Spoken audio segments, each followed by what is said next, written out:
Sejam bem-vindos a mais um painel da AquiShow 2025, nesta primeira edição itinerante na cidade de Uberlândia, no Triângulo Mineiro. Nós teremos, a partir de agora até às 15 horas, o painel Mercado de Exportação para a Tilápia Brasileira.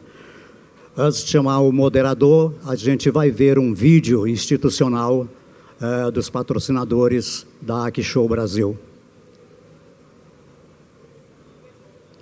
SEBRAE é o Serviço Brasileiro de Apoio às Micro e Pequenas Empresas.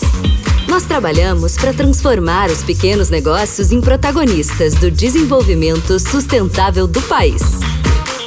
Estimulamos o empreendedorismo para fazer dele o motor da transformação socioeconômica do Brasil e para criar um ecossistema de negócios próspero e saudável para todos os biomas, territórios e pessoas. O Brasil é um dos países com mais micro e pequenos empreendimentos em atividade no mundo. E eles são fundamentais na nossa economia. São milhões de brasileiros empreendendo, gerando renda, emprego e mais qualidade de vida para suas famílias e para todo o país. Acredite, o impacto dos pequenos é gigante. Com presença em todos os estados brasileiros e foco no fomento à cultura empreendedora, nós atuamos em parceria com os setores público e privado, incentivando e promovendo orientação, capacitação, desburocratização, gestão consciente, acesso a crédito e inovação no ambiente de negócios, para assim gerar redução da informalidade, superação da pobreza e uma vida com mais dignidade, perspectiva e prosperidade. A nossa agenda prioritária abrange diferentes setores estratégicos, com projetos na Amazônia e em todas as regiões do território nacional. Estimulamos a neoindustrialização do país, a inclusão produtiva, a produção de energia limpa para todos e uma educação empreendedora. No SEBRAE, nós acreditamos no potencial transformador do empreendedorismo. E sabemos que quando os pequenos negócios dão certo, o Brasil se torna melhor. SEBRAE. Moça, tem capinha azul? Se você quer ampliar, mas falta grana pro investimento, se enganou, meu bem, pode vir que esse é o seu momento. Na Caixa, sua empresa tem o crédito certo para investir ou ampliar. Saiba mais em caixa.gov.br/crédito ou vá a uma agência. Crédito Caixa. Vem que é seu.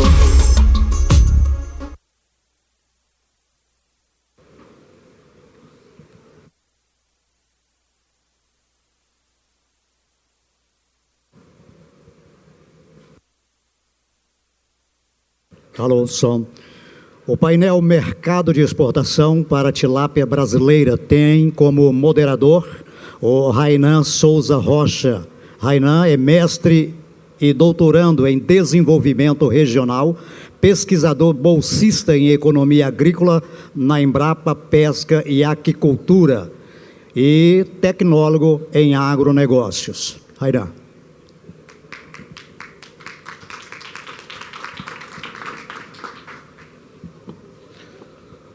Boa tarde a todos, é um grande prazer estar aqui, moderando esse painel. Antes eu vou fazer uma breve apresentação de como está o mercado da piscicultura, né, exportação brasileira, que são os dados que a gente levanta trimestralmente, junto ao Comex, uma parceria também com a PeixeBR, e publica no SIACRE, tá? Então, esse primeiro dado aí, a gente tem a exportação da piscicultura, o consolidado de 2020 até 2024. E a gente tem um destaque ali em 2024, que foi o último dado consolidado do ano que a gente teve, o aumento de 138% no valor de exportação da piscicultura brasileira, tá? Então, isso aí seria só os peixes de cultivo, só a piscicultura. E em toneladas, a gente teve um aumento de 102%. Tá? Esse ano, esse consolidado de 2024, foi a primeira vez que a gente teve a volta, né, do crescimento em volume da exportação, porque a gente sempre teve o crescimento em valor, só que em volume a gente começou a ter novamente ali de 2024, né, considerando um comparativo com 2023. Apesar desse aumento, ele ainda representa somente 2% da nossa produção nacional, tá? Então, assim, a gente ainda tem um espaço muito grande para crescer. E se a gente pegar os dados mais atuais que a gente vai ter da exportação, que seria até abril de 2025, a gente já exportou 24,4 milhões de dólares, tá? E em volume seria 5.309 toneladas, tá? Voltando para os dados do primeiro trimestre agora desse ano, a gente tem as principais espécies exportadas. A tilápia, há muito tempo, ela figura aí como a principal espécie, tá? Então, ela está sempre aí entre 92%, 90%, 96% da espécie, né, principal espécie exportada pelo Brasil. Depois, a gente tem o curimatá, tambaqui, pacu, bagres e aí os outros peixes. E aí seriam os principais destinos da exportação brasileira, tá? Isso no primeiro trimestre agora de 2025. Primeiro a gente tem os Estados Unidos, que seria o principal parceiro comercial que a gente tem. Ele sempre figura em primeiro, desde quando a gente iniciou os levantamentos em 2020. Então ele está sempre figurando em primeiro. Depois a gente tem o Peru, Canadá, China e Japão. O Peru, geralmente, há alguns trimestres em que ele não está ali entre os principais destinos, tá? E que aparece ou o México ou Taiwan. Tá? E aí a gente tem os estados, né, as origens, as principais origens da exportação. Primeiro, o Paraná, e aí, inclusive, é interessante que nesse primeiro trimestre de 2025, o Paraná ele continua sendo o principal exportador, porém, o percentual dele diminuiu um pouquinho, né, que ele sempre figurava ali entre 60% da exportação, e agora ele está com 49%. Não é que o Paraná diminuiu, é porque os outros estados aumentaram a sua exportação. Então, a gente tem ali o São Paulo, que foi 26% do total exportado, tá? E ali do lado eu coloquei o aumento, então a gente tem um aumento de 494%, comparado com o mesmo período do ano anterior, enquanto o Paraná ele também teve aumento, só que de 23%, tá? E aí a gente tem os outros estados. O Mato Grosso do Sul, que também teve um aumento muito expressivo, né? Mais de 5.000%. Comparado com o mesmo trimestre do ano passado. O Rio Grande do Sul, também com aumento de 5.000%, e Santa Catarina, com aumento de 578%. Tá? E aí, sobre os nativos, só pincelar aqui rapidinho. Os principais destinos dos nativos, ele é diferente do que seria o geral do Brasil. Por quê? Como eu mostrei, 92% do que é exportado para o Brasil é tilápia. E o principal destino seria os Estados Unidos.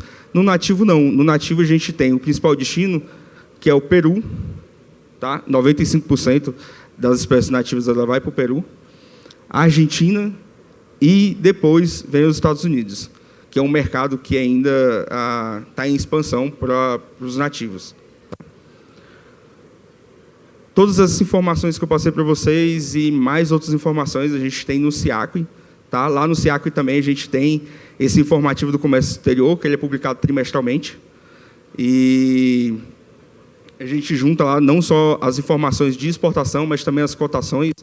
Tem o preço da tilápia, o preço de alguns nativos, né? O tambaqui, o pirarucu.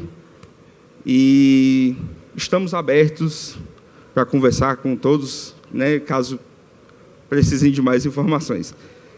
E agora eu vou convidar a nossa primeira painelista para poder apresentar. Deixa eu só pegar aqui.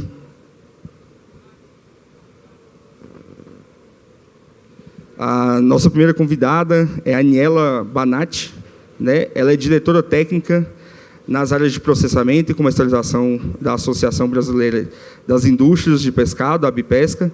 Ela é especialista nas áreas de qualidade sanitária de alimentos, de gestão de comércio exterior, políticas públicas e gestão governamental. Tem mais de 10 anos de atuação nos 3 setores da sociedade civil, como o governo federal, no Ministério da Agricultura, Pecuária e Abastecimento, né, o MAPA, na Inspeção Sanitária Estadual de Bovinos e Suínos, no estado do Paraná, em indústrias de beneficiamento de pescado sob Serviço de Inspeção Federal, o CIF, e entidades e setores de âmbito nacional. Tá? Também, ela atua como consultora técnica na Câmara Setorial de Produção e da Indústria de Pescado, no Fórum de Assessoramento direto ao Ministério da Agricultura e Pecuária, em temas relacionados ao pescado.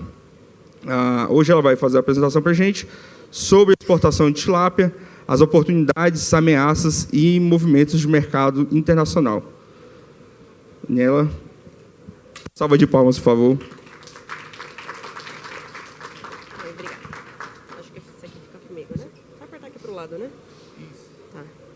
Bom, boa tarde a todos. Eu vou subir aqui nesse palco que eu estou vendo, que eu vou dar uma tropeçada aqui daqui a pouco, e eu já me conheço, então, agradecer a presença de todos. Essa parte que a gente tem para falar sobre exportação de tilápia e todo esse cenário, né, que envolve as expectativas e que a gente tem de tendências para esse tipo de produto, em 30 minutos é muito pouco, né? Então, eu trouxe aqui alguns dados que são mais específicos para alguns tipos de produto que a gente vê em alguma tendência, para ser mais... até para a gente conseguir visualizar de uma forma diferente esses dados que são apresentados. Então, vou estar compartilhando com vocês aqui essas informações que são bem interessantes.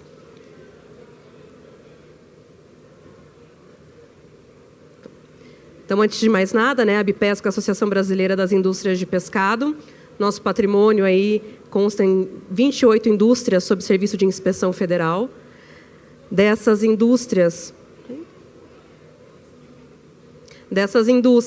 nós temos tanto as indústrias que fazem parte da pesca extrativa, né, comercializam os peixes de extrativo, produtos como lagosta e tudo mais. Eu estou apertando errado ou não? Tá percebendo. Então, a gente tem os produtos que são desde as lagostas exportadas, pargo, atum, produtos que são de tilápia também, do cultivo, dos camarões. Então, nós representamos cerca de 90% das exportações de pescado, ou seja, esse volume de exportação passam pelas indústrias da ABPesca. 70% aí do market share nacional de pescado também passa pela gente, fora aí os investimentos internacionais que a gente tem de Portugal, Estados Unidos e Espanha dentro dos nossos associados com a gente. Bom, o cenário mundial da produção de tilápia, eu trago aqui só para a gente conseguir ter uma ideia, né, dos principais produtores. Normalmente, os principais produtores acabam fazendo a comercialização da tilápia no mercado internacional, né, mas não necessariamente para um tipo de produto específico. Por exemplo, no âmbito geral, nós teríamos essa escala, digamos assim, meio que padronizada para quem produz e para quem exporta. Porém, para determinados tipos de produto, tanto muda essa ordem, como também novos países aparecem. Como, por exemplo, se num cenário geral de produtos de tilápia eu tenho esse ranking, vamos dizer assim, para outros produtos de tilápia, como, por exemplo, um filé congelado, um peixe viscerado congelado, isso acaba mudando. E isso é muito interessante, como a gente vai ver aqui logo a seguir. Antes de mais nada, a evolução das exportações nacionais nos últimos anos, pensando nessa questão de produto, a gente tem uma evolução bem grande que a gente consegue ver aqui. Aqui a gente traz alguns códigos de produto de NCM de produtos como inteiro, eviscerado e tudo mais, nas formas fresca, resfriada e congelada. Então, nesse primeiro painel, a gente consegue observar que, em questão de 1.000 toneladas, a evolução que foi se tendo do que era produto fresco e do que era produto congelado. E aí a gente dá destaque para esses produtos frescos, resfriados, que antes não eram tão exportados. E aqui a gente tem um dado comparativo muito legal. Em 2024, nós tivemos, né, essa evolução de volume de exportação. Foi até comentado, né, amigo, que a gente teve essa evolução em 2024. E em 2025, a gente já está galgando aí grandes números também de volume.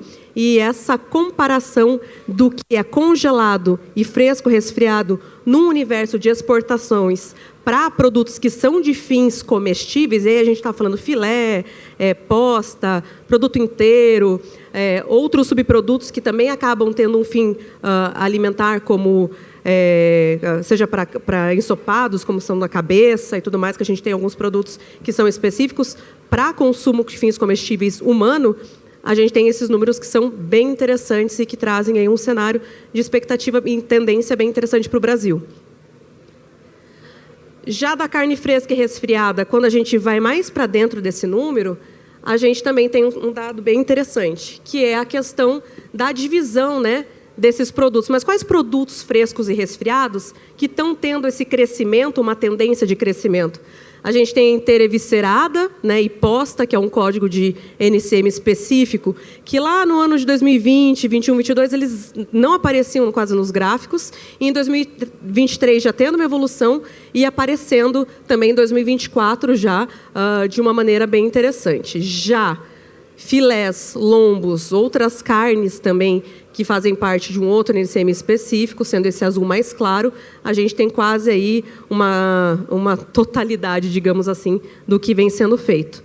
Um destaque interessante que a gente teve também de observação são aquelas demais partes. O que seriam essas demais partes? Subprodutos. Pele, você tem a cabeça, você tem bexiga natatória, se for necessário, para exportação, outras vísceras, né, que também têm fins comestíveis, e que anteriormente, lá em 2020, a gente tinha um volume interessante. Em 2025, diante do 2024, a gente quase não teve essa identificação perante aos outros tipos de produto. Em 2025, aí ele volta a aparecer de uma forma singela, mas que é um subproduto que tem interesse de mercado muito forte. Ou seja, se a gente não aproveita esses produtos aqui internamente no Brasil, a gente tem um potencial de se exportar esses produtos aí com dólar, euro, enfim, essas negociações comerciais. 2023, 2024, nós tivemos essa crescente, como foi apresentado pelo colega anteriormente, e os principais destinos aí, vamos pensar no cenário de fresco resfriado, Estados Unidos e Canadá. No caso dos produtos congelados, em questão de 1.000 toneladas também, a gente também teve um cenário um pouco mais diferente. Quando a gente fala de produto fresco, resfriado, a cadeia de frio numa logística, ela deve ser muito bem trabalhada. O que para o congelado, isso acaba sendo um pouco mais instituído e de uma maneira mais facilitada para as questões de logística no Comex. Então, o congelado, a gente já consegue ter uma visualização diferenciada, né? O caso das inteiras evisceradas e posta vindo com um destaque, né, como a gente já tinha também no produto resfriado e fresco, e filés, lombos, outras carnes, vindo também com a sua representação, porém as demais partes que eu falei para vocês, que são os subprodutos, vindo com uma crescente aí que a gente vem acompanhando aí em 2025 perante o ano anterior. Principais destinos desses produtos, se a gente pega primeiro lugar, continua sendo Estados Unidos, mas segundo lugar a gente tem uma disputa entre Canadá, para o inteiro eviscerado e postas, e para o filé, sendo Paraguai, surpreendentemente, nesse tipo de produto. Aqui eu trouxe alguns dados, pessoal, do Trademap, uma plataforma internacional de comércio exterior, que se fala sobre esse cenário do mercado mundial das trocas comerciais que são feitas entre esses países. Então, a gente sai do âmbito do Brasil e entra aqui num cenário internacional. E esse primeiro slide aqui, eu trago para vocês os principais produtos que são frescos, mas eles são na forma inteiro, eviscerado, posta, e aí sim a gente tem os principais importadores, né, em volume, aqui está em 1.000 toneladas também, aí a gente, milhões de quilos, isso, aí a gente tem aqui Estados Unidos como um primeiro, com grande destaque, e o grande exportador desse tipo de produto fresco, né, inteiro, e eviscerado, posta e tudo mais, Colômbia se destacando nesse universo bem à frente aí dos demais.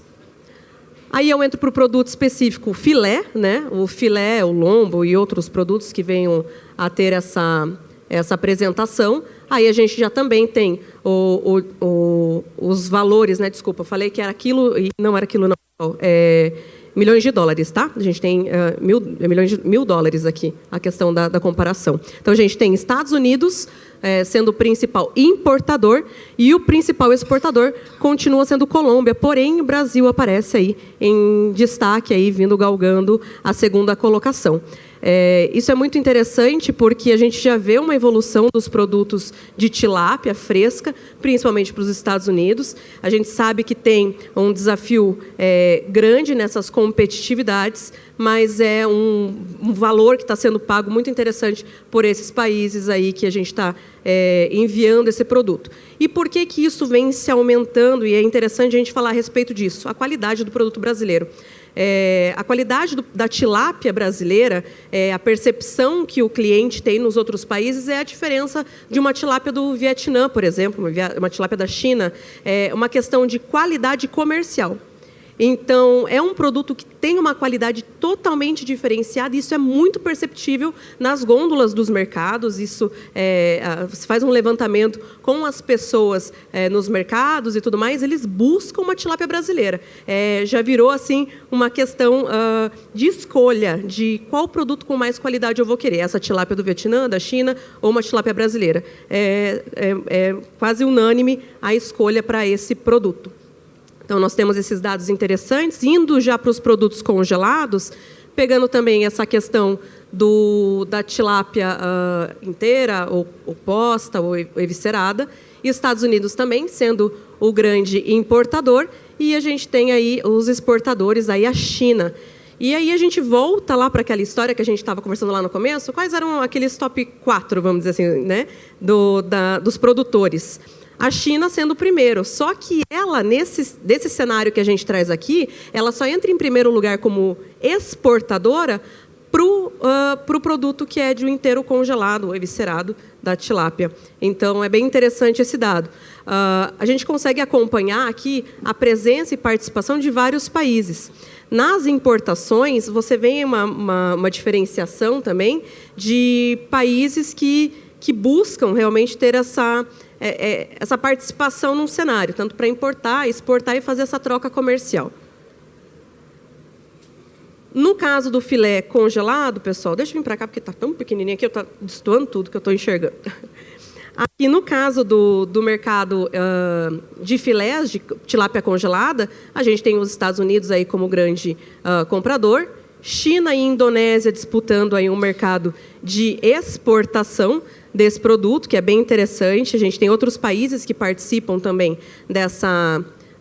depois, num terceiro lugar que a gente acompanha também, que Costa Rica, Canadá, Colômbia, enfim, a gente tem vários países. E aqui... aqui nesse cenário, né? A gente tem a questão de Taipei, Vietnã e tudo mais. E para perceber o Vietnã aqui com exportação não sendo tão competitivo quanto a gente tem aí de números de valores aí, como é a China e a Indonésia. É um dado bem interessante para se entender. E por que a gente traz esses dados aqui para vocês relacionados a essas trocas comerciais? O cenário do mercado internacional, ele deve ser observado não só eu ter um produto para ser vendido e um interessado em comprar. Se eu não percebo as movimentações internacionais, sejam de tributos que são feitos entre os países, acordos comerciais, livre comércio, se eu não estou atento a isso, eu acabo colocando a minha comercialização a curto e médio prazo em risco. Se eu não tenho essa noção do que está acontecendo no mundo, ou essa percepção de inteligência de mercado, eu acabo ficando frágil, né, tendo uma fragilidade do meu negócio, uma manutenção dessa minha produção, e que fica bem acentuada, digamos assim. Então, é muito importante a gente perceber quem que está exportando mais, quem que está competindo, onde que o Brasil acaba estando, né, nessas negociações. A gente percebe que nos congelados, a tilápia, o Brasil ainda não tem um destaque, diferente que é o filé, né, do fresco que a gente viu, que é bem interessante.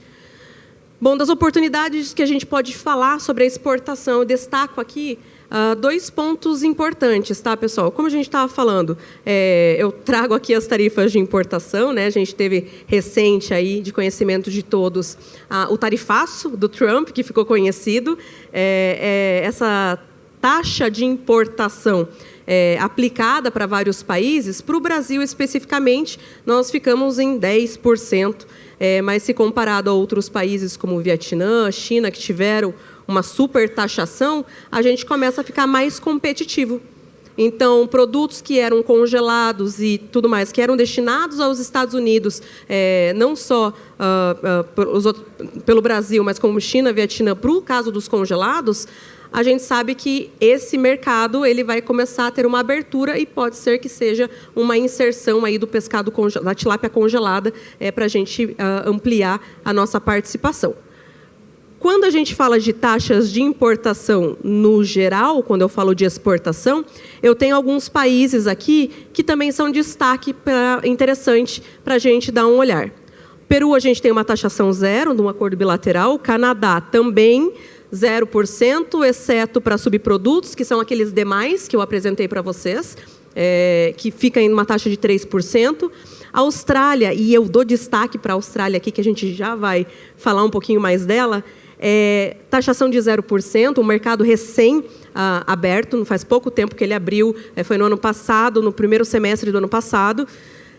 Estados Unidos, como falei, 10%, México 12%, México até o ano passado, dezembro do ano passado, a gente tinha taxação de 0%. Foi um mercado que estava sendo acessado aos poucos, de forma tímida, só que ele não foi atualizado no acordo comercial com o México, então a gente volta para uma taxação que ela normalmente é de 15%, mas ela tem um ad valorem ali de 12%, de 3%, né, de cai para 12%.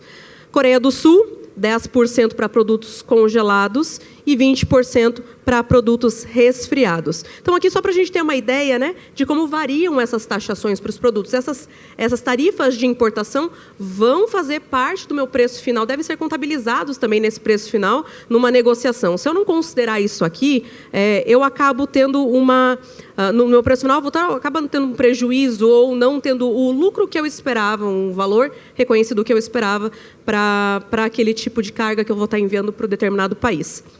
Desses novos mercados que eu estou falando para vocês, a gente teve alguns principais abertos nos últimos anos. No caso da Austrália, isso especificamente para peixes de cultivo, estou falando aqui para vocês. Austrália, Peru, a Índia, África do Sul, Singapura, e a gente tem uma tendência de abertura agora para os produtos da China. E por que eu falo da China? Porque a China ele é um destino de mercado para tilápia, que muitas vezes aparece nos dados, mas é para farinha e óleo. Hoje o Brasil ele não tem habilitação, né, ele não está habilitado para exportar produtos de cultivo com fins alimentares para a China. Nós tivemos uma ampliação de uma lista da China há pouco tempo para produtos de pescado extrativo e para cultivo, o protocolo sanitário está sendo trabalhado e ele acaba sendo aí fundamental para viabilizar essas exportações. Então, o que a gente vê hoje de mercado chinês com representatividade, produtos que não são comestíveis, tá? A China está nessa tendência de abertura, então, atenção para os produtos que a gente está pensando ou seja fresco, ou seja congelado. Aí vocês vão me perguntar nela, mas vai mandar tilápia fresca para a China? Vai mandar tilápia resfriada para a China? Sim, a gente manda lagosta viva para a China. Então, questão de logística deve ser muito bem pensada nessas questões aí de exportação para que se entregue um produto com um valor agregado muito maior. Rússia também é um mercado que está visando abertura, né? Já estão em negociações com as autoridades sanitárias russas. O Reino Unido teve uma missão aqui em setembro, conheceu também uma indústria especificamente de tilápia, cultura, ficou encantado. As autoridades sanitárias do DEFRA, que é a autoridade equivalente ao MAPA, lá no Reino Unido, teceu comentários assim que é uma indústria que não tinham visto uma tecnologia tão evoluída em indústria e um processo tão limpo como se não viu há anos. Então, isso foi muito interessante, foi muito legal escutar isso dessas autoridades.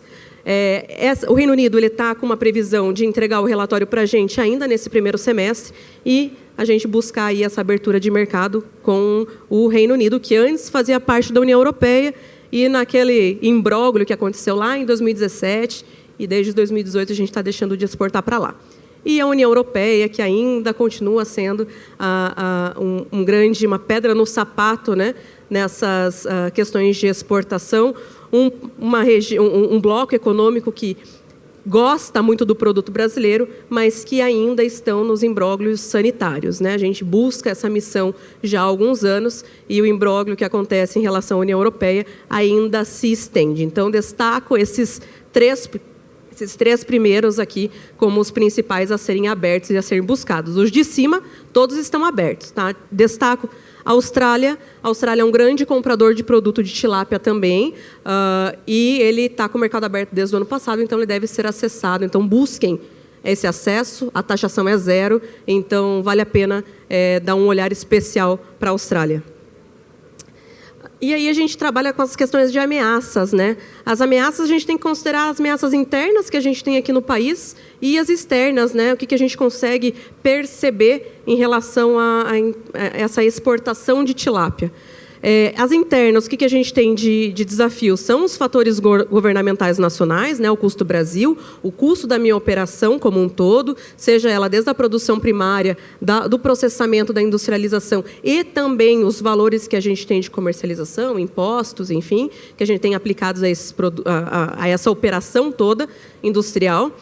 A burocracia, né, no caso de licenciamento ambiental, é ainda um entrave, e diante de todas essas questões internas, a gente percebe que é uma coisa que não depende do produtor, não depende do interessado em fazer essa exportação, são ameaças internas, mas que não estão sob um gerenciamento, digamos assim, e isso deve ser dado um olhar muito importante também. Se eu tenho uma ameaça que não depende do meu controle, eu tenho que gerenciar e mitigar esses erros, essas questões. E aí, quando eu falo sobre as questões de fatores governamentais em relação ao custo Brasil e imposto, deve-se dar atenção também às codificações de NCM, enquadramentos corretos dos produtos.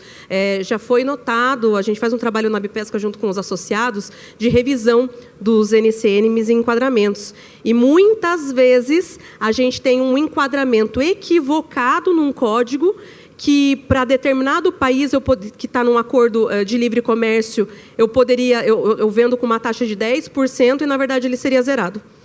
Então, são detalhes que devem ser dado bastante atenção e, nesse caso, aí eu conseguiria mitigar um problema desse quanto à questão de custo Brasil para o meu produto.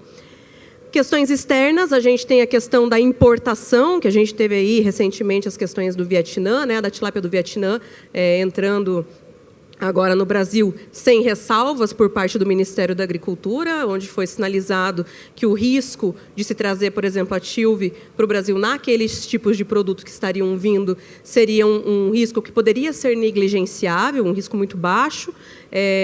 A gente sabe que as organizações da produção primária vêm sinalizando que não seria bem assim. Então, a gente tem todo um trabalho aí junto ao Ministério da Agricultura de conscientização, sensibilização sobre todos os investimentos que vêm sendo feitos na área da tilapicultura, investimentos que não são poucos, né? Eu sou da região do Paraná, né? Eu sou do Paraná, por mais que trabalhe em Brasília, então eu sei o quanto estão investindo lá no Paraná, por exemplo, para as áreas de aquicultura e tudo mais. Então, não só investimento de governo, mas investimentos externos também. E isso tudo acaba sendo implicado se eu tenho um risco sanitário, potencial risco do meu plantel ser atingido aí por alguma problemática sanitária. Então, é um ponto externo que a gente vem batalhando bastante.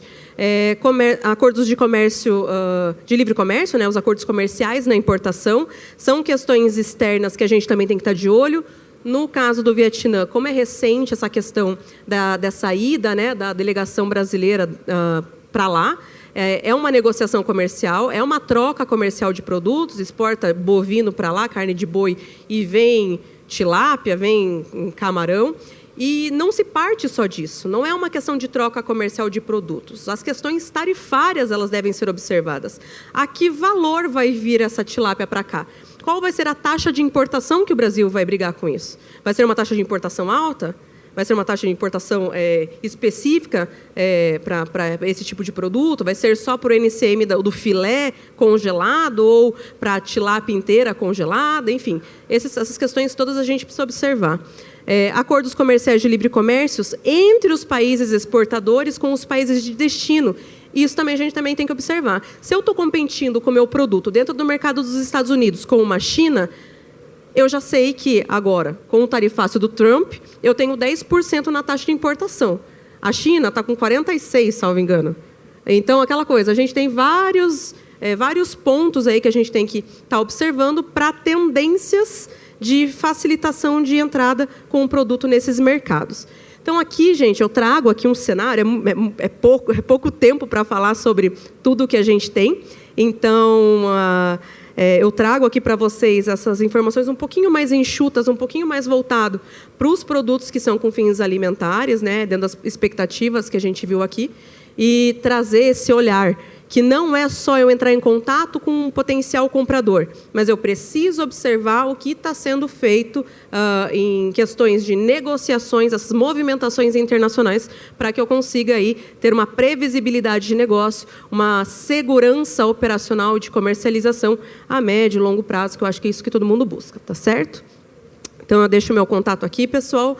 Agradecer o convite da Marilza para estar participando. O Jairo Gundi, nosso diretor executivo, teve um outro compromisso. Eu falei até para os meninos aqui, eu não tenho os olhos azuis que o meu diretor executivo tem, mas eu espero ter entregado aqui para vocês as melhores informações que a gente tem. E qualquer dúvida que vocês tenham, não hesitem em entrar em contato. Aqui está o meu contato também de WhatsApp. Entrem em contato, conversem, a gente troca figurinhas. Eu acho que é isso, conhecimento é tudo, né? Então, obrigada mais uma vez e a gente continua se conversando aí durante a feira.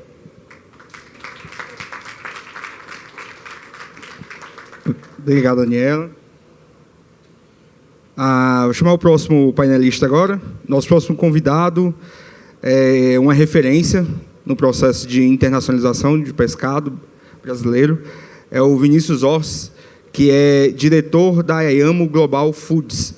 Tá? Ele atua com inovação, né, de maneira ousada. O Vinícius tem se destacado por abrir portas no exterior para o pescado brasileiro, conectando frigoríficos, produtores e o mercado de alta exigência.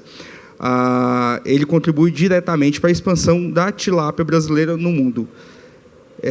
Domina, como poucos, os procedimentos de certificação, exigências sanitárias e oportunidades comerciais que envolvem a exportação da tilápia. Ele irá abordar hoje o tema de novos mercados, os caminhos da exportação, procedimentos e padrões e oportunidades. Tá? Com a palavra. Obrigado, Renan.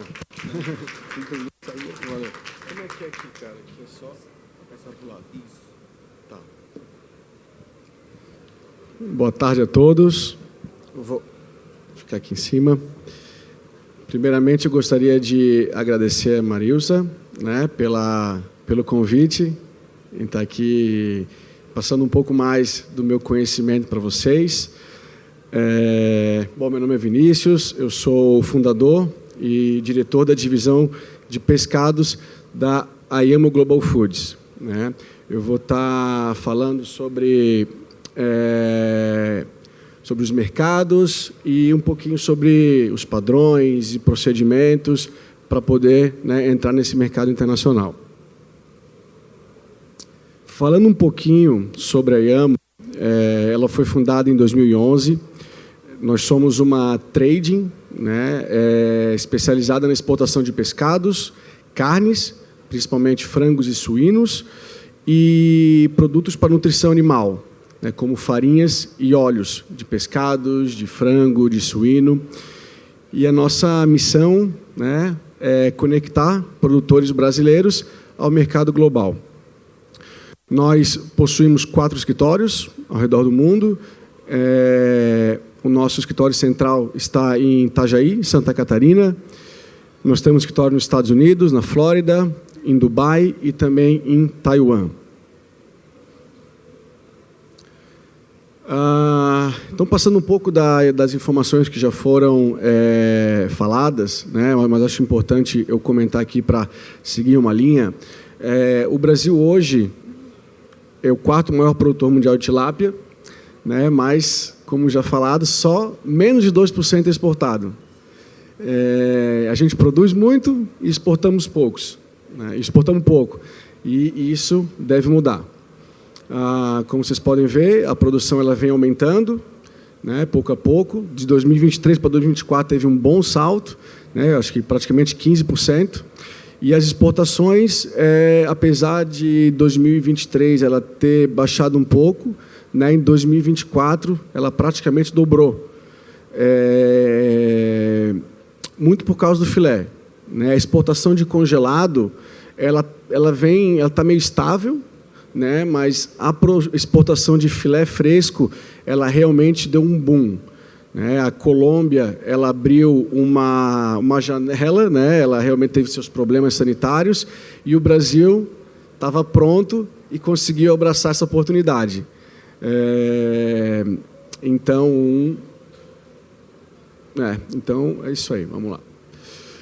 O mundo ele quer tilápia, né? Mas qual tilápia? O mercado americano, principalmente, ele é importador e consumidor de filés frescos e congelados, e também da inteira. Essa inteira, ela é geralmente eviscerada e sem escamas, tá?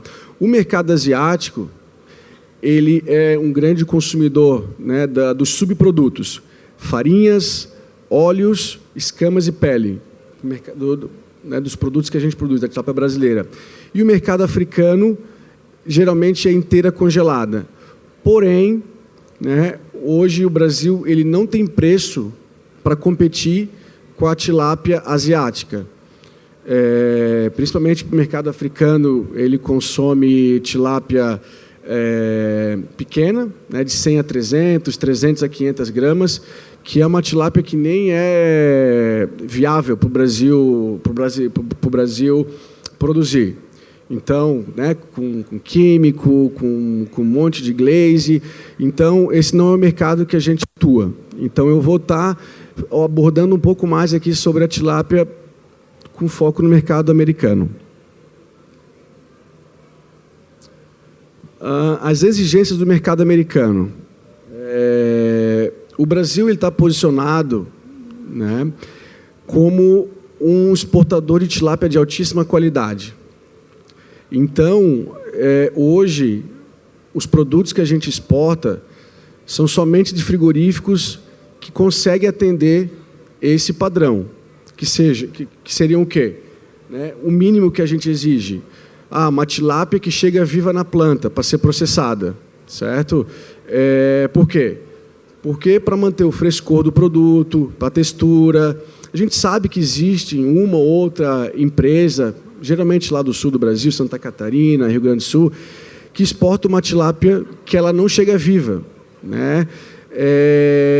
Mas a gente não arrisca, né? Como a gente quer posicionar a tilápia brasileira como um produto de altíssima qualidade, a gente só trabalha, né, com frigoríficos, com empresas que detêm esse padrão de qualidade. Que também, né, fazem um processo de sangria, né, muito bem efetuado, para garantir também a qualidade do produto, a coloração mais branca, menos rosada, e também que faça um bom manejo do produto para que não tenha o off-flavor, né? O mercado americano, ele simplesmente não aceita uma tilápia que tem o gosto de barro, né? Não aceita. Então, é muito importante ter esse controle de qualidade total. O mercado também americano, ele exige cortes de alta precisão, né? Padronização no corte, padronização nos tamanhos, padronização nas embalagens.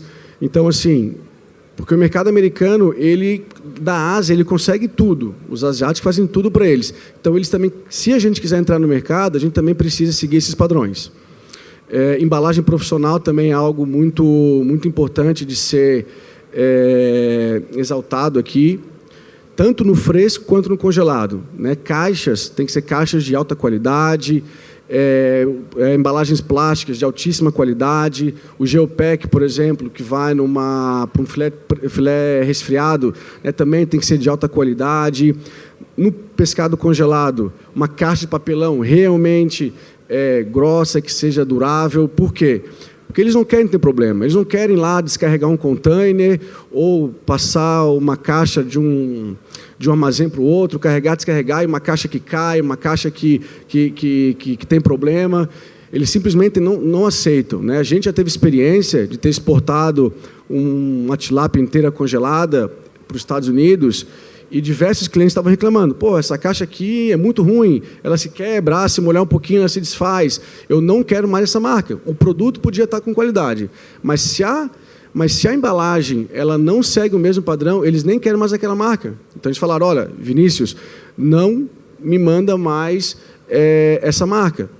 E a gente foi lá na planta, fizemos um processo de melhorar essa embalagem, mas mesmo assim eles não quiseram mais. Por quê? Porque tem opção, né? Então, essa foi uma marca que ela se queimou no mercado. Depois, para você conseguir fazer de novo, ela, né, gera um grande trabalho.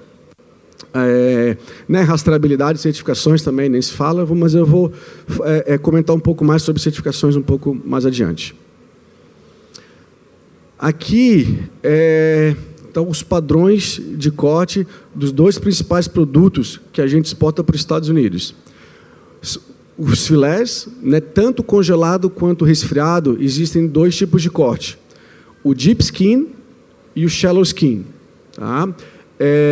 O deep skin, como vocês podem ver, ambos são, né, bem aparados, né, com corte V, mas a diferença é que o shallow skin ele tira mais a carne e deixa uma linha de sangue de apenas 2 centímetros, que é o aprovado pelos clientes.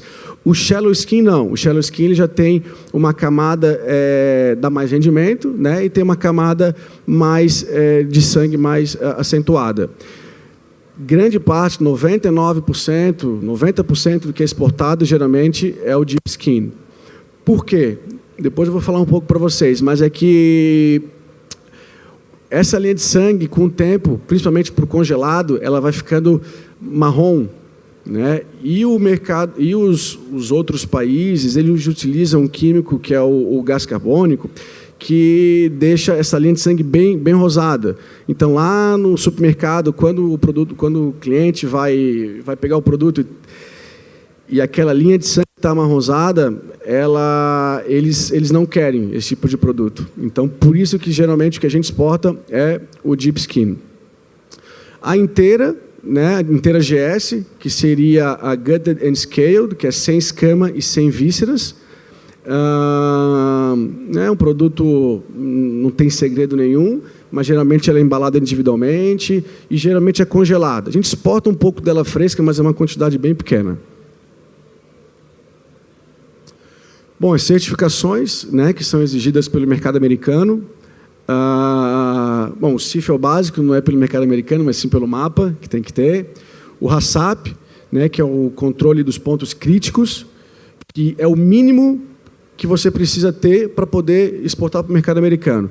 Né, quem exige isso não é o cliente, é o FDA. O FDA é como se fosse o MAPA lá nos Estados Unidos. Então, o HACCP é o mínimo que tem que ter, que a empresa tem que ter, né, elaborado pelo RT. Algumas empresas exigem que seja uma certificação terceirizada.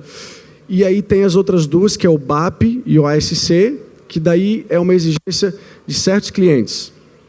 tá? Principalmente clientes que vão vender para o varejo, né? Essas certificações, elas garantem para os clientes que a planta ela segue um padrão de qualidade internacional, tanto no cultivo quanto na produção, que seguem certas normas sociais dos empregados e tudo.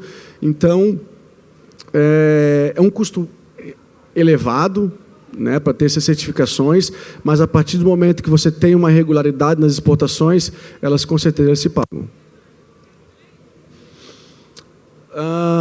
Bom, acho que também foi falado também pelo Rainan, mas eu acho que é importante também a gente mencionar.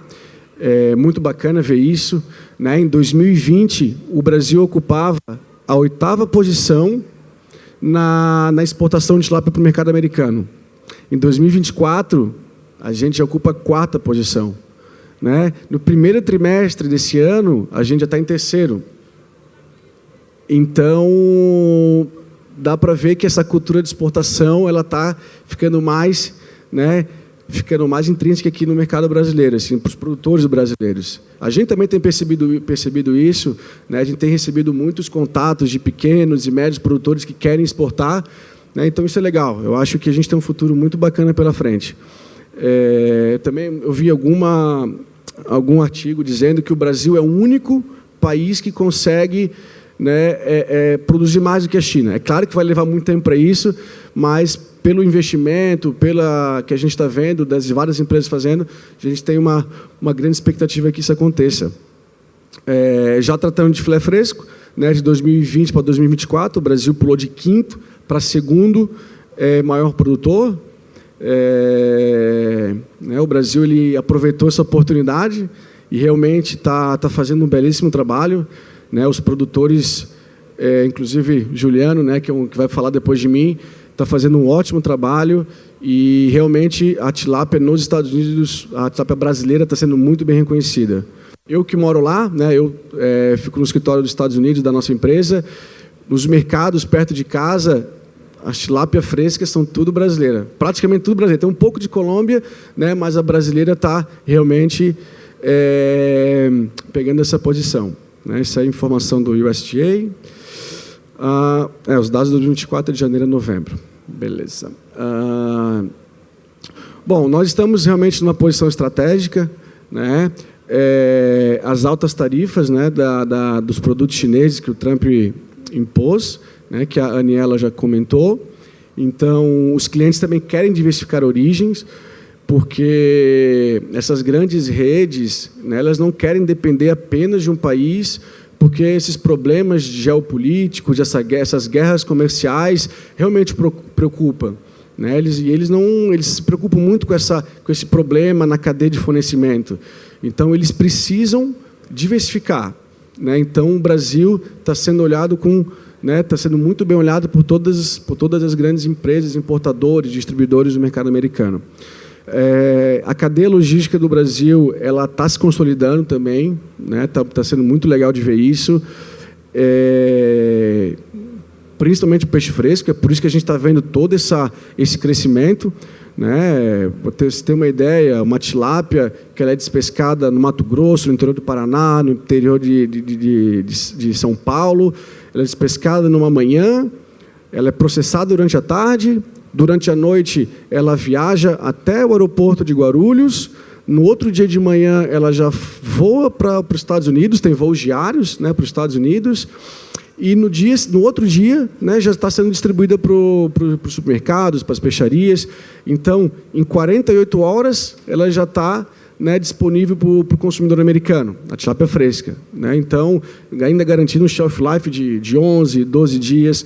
Então, isso realmente está bem bacana. Outra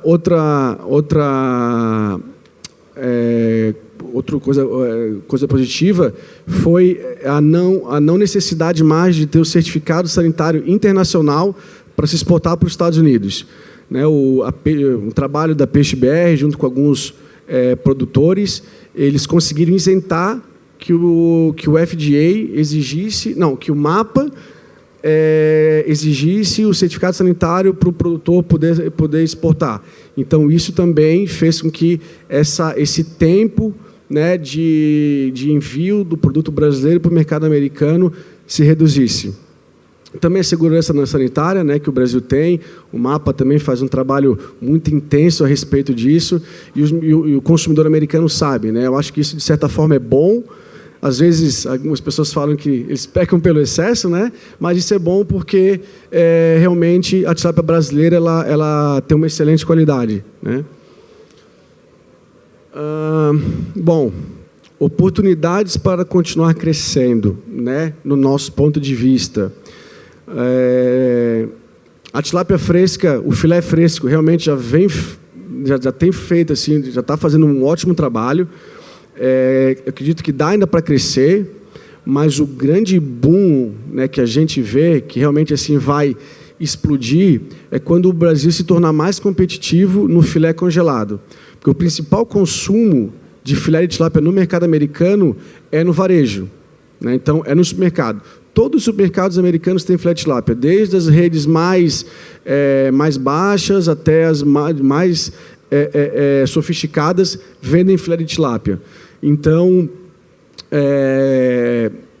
eu acho que isso é uma questão de tempo, né? Mesmo agora, né, a gente tenta já exportar tilápia congelada há muito tempo, mas o preço ele é muito diferente do preço da China. Então, a gente conseguia fazer 1 ou 2 cargas, vocês viram que praticamente não tem nada de filé congelado ali que a apresentação que a Aniela fez. Mas, agora, com esse tarifaço da China, os clientes americanos já estão mais dispostos. Falam, olha, a gente sabe que o preço é mais caro, mas alguma coisa vamos ter que trazer, porque a gente não sabe o que vai acontecer. Vai que acontece uma guerra entre a China, não dá para saber. Então, eles estão dispostos a pagar mais, porém, né, a gente precisa fazer certas adaptações de produto, né? Esses produtos que eles vão para o mercado de varejo, né, eles são muito específicos na questão de embalagem, né? Aqui não dá para ver muito bem, mas os clientes lá, eles exigem que cada filé de tilápia congelado seja embalado a vácuo. Mesmo que ele vá numa embalagem de 1 quilo, de 900 gramas, ele tem que ser embalado a vácuo.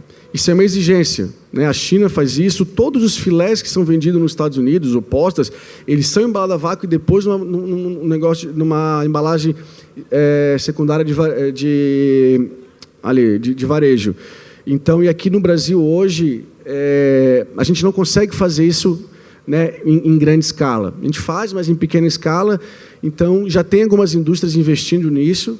E isso também vai ser um divisor de águas, porque eles não querem embalar isso lá nos Estados Unidos e também não faz sentido mandar para outro país. Então, agora, algumas empresas estão começando a investir porque viram que tem esse potencial, porque eles estão dispostos a pagar um pouco mais para a tilápia brasileira.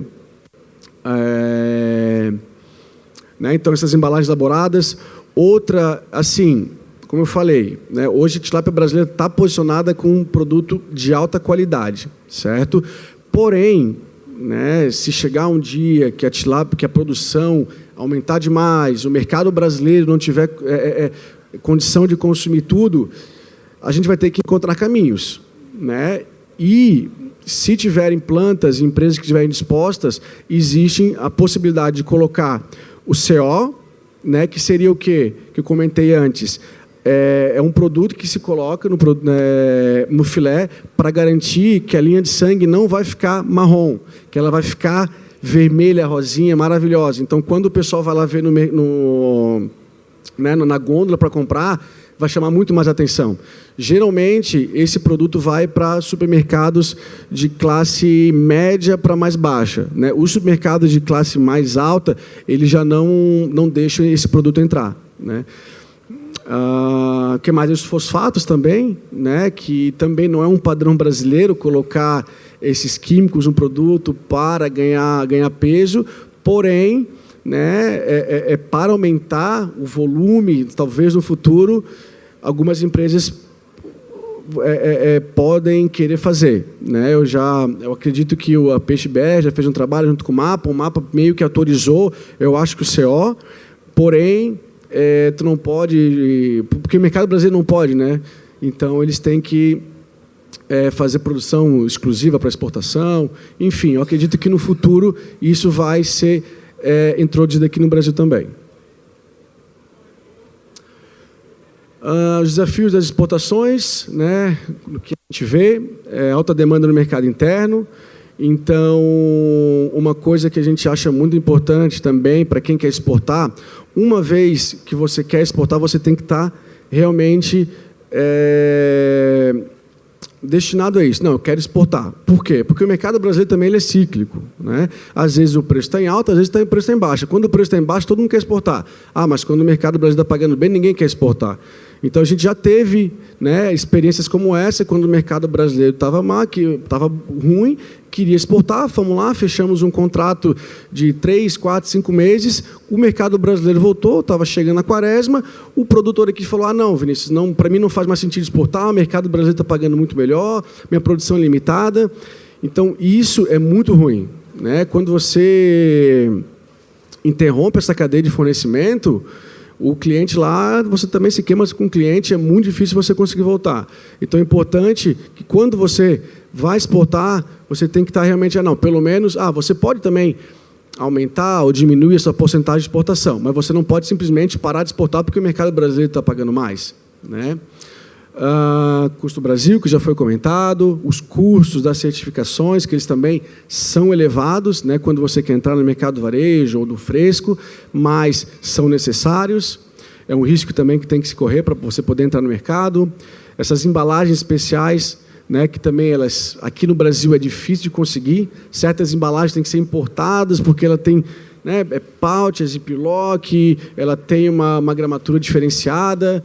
Então, lá no mercado americano, eles dão muita importância para a embalagem. A embalagem tem que ser de altíssima qualidade mesmo, e aqui no Brasil a gente tem um pouco de dificuldade, às vezes, de encontrar fornecedores para isso, né, num custo que seja viável. A complexidade logística também de certos locais, né, que produzem a tilápia. Então, agora, vendendo um pouco aqui o nosso peixe, né? Como é que a gente pode apoiar vocês? Nós temos um time comercial, né, tanto nos Estados Unidos como aqui no Brasil. Nós temos diversos clientes regulares, né? Nós já vendemos para os Estados Unidos desde 2011, então temos clientes de diversas categorias, importadores, distribuidores, redes de supermercado, né? Então, a gente sabe onde colocar o seu produto, qual o produto que você quer, se você quer exportar fresco, congelado, inteiro, a gente consegue ajudar vocês com isso. Nós temos também um time que fica em Itajaí, um time operacional, né, que cuida toda essa questão de documentação. Temos um time logístico também que cuida dessa parte desde da logística interna, por causa da logística internacional, e também esse apoio técnico, né, de adaptação de produto, como é que você pode adaptar o seu produto para atender o mercado internacional. Você cuida do peixe, né, e a gente cuida do resto para se você quiser exportar. Então, muito obrigado a todos pela atenção. Aqui estão os meus contatos e eu fico à disposição se tiver alguma dúvida.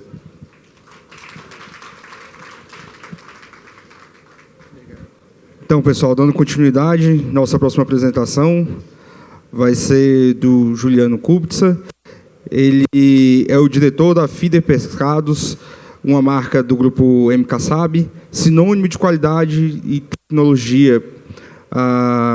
O Juliano lidera uma operação verticalizada, né, voltada para o mercado da tilápia, com forte ênfase em sustentabilidade, inovação e rastreabilidade. Seu trabalho tem servido como modelo de integração eficiente entre produção, processamento e comercialização, e sua presença em feiras e eventos globais reforçam o protagonismo da tilápia brasileira no comércio exterior. Juliano.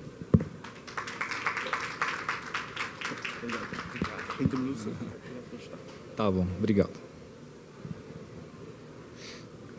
Boa tarde. A Marilza acho que saiu, mas deixo aqui minha mensagem para ela, não só pelo convite, mas pelo histórico, né? Acho que Marilza me conhece desde os idos de 2010, se eu não me engano, criando peixe em Santa Fé. Então, aqui um profundo respeito pelo trabalho que ela faz à frente da Peixe SP. Eu separei o material, mas conversei com o Vinícius, mas obviamente a gente não conseguiria falar de assuntos e números diferentes um do outro, ainda bem, né? O sinal que somos consistentes, mas muito do que eu pus aqui representa um apanhado daquilo que eles falaram, mas com uma visão de alguém que está dentro da indústria, da criação, e tem um trabalho tanto da Bipesca, né, que nós não somos associados, mas somos colegas, né, estamos sempre juntos em feiras, e da AEMO, que é um dos nossos representantes. A gente faz importantes negócios com farinha e com tilápia. Então, vamos lá. Aqui o quadro clássico, mas não dá para deixar de falar disso antes de falar de exportação, que mostra o quanto a aquacultura é significativa no cenário mundial, né, e cada vez mais vai ser. A oportunidade recente que eu tive de olhar para o comércio mundial agora na feira de Barcelona, que é bem grande, né, o que a gente mais vê é atum, né, muito atum de pesca. E eu fico pensando, né, hoje tem a geração que está chegando, que muitas vezes ela já não é nem que não quer comer a carne de caça, ela não quer que casse, e eu acho isso louvável, e a gente ainda caça atum no mar. Atuns gigantes, que são muito valorizados, valem milhares e milhares de dólares, mas por que não olhar para daqui 50 anos e entender que essa geração de hoje, tão falada, a geração Z, vai estar no comando, vai estar aqui falando, e provavelmente não vai querer comer um peixe que foi caçado. E muito provavelmente que não sofreu, né? Um peixe que não sofreu, não foi pescado. Mas voltando aqui para o meu mundo, né? Porque eu sou um tilápia man, né? Gosto muito, o meu negócio é muito tilápia. Esse quadro da Peixe BR mostra aí mais uma vez para vocês o quanto a piscicultura no Brasil cresceu, e o mais importante disso, para o que eu falo aqui, 68% disso foi tilápia, e esse percentual é ano a ano maior, e isso não é à toa, né? É um peixe que quando você vai vender lá fora, todo mundo já conhece, né? A gente quer, né, Vinícius, vender pirarucu, mas é difícil, o americano não consegue nem falar pirarucu, quanto mais comer, né, e pagar caro. Está brigando por isso, tenho certeza, né, os traders principalmente, a gente quer pôr todos os peixes lá, mas a tilápia abre portas, ela é a locomotiva que pode levar tambaqui, pintado e tudo junto com ela, e por isso, cada vez mais ela vem ganhando espaço, e essa informação aqui de baixo só ratifica o que foi colocado, né, com os volumes desses grandes produtores, né? A gente falou ali dos 4, e realmente os 4, mas a gente está ali. A China é 4 vezes a produção do Brasil. E eu acho, com bastante modéstia, de quem trabalha com tilápia desde 2002, que daqui mais 20 anos a gente deve estar ali entre Indonésia e China, né? Talvez com todos produzindo um pouco mais, porque a população come mais peixe cada vez mais, né? E quando a gente coloca uma lupa nesse número, fica ainda mais claro, porque é uma das proteínas que mais cresce no mundo, não só no Brasil. Então, quando a gente colocou, eu coloquei aqui separando não só a aquacultura, né, mas também tilápia. A tilápia é a atividade de proteína animal que mais cresce no mundo e por muitas vezes sofre por isso, né? A gente tem desafios que hoje são muito melhor dominados por outras cadeias, principalmente aqui no Brasil. Quem daqui é produtor sabe disso.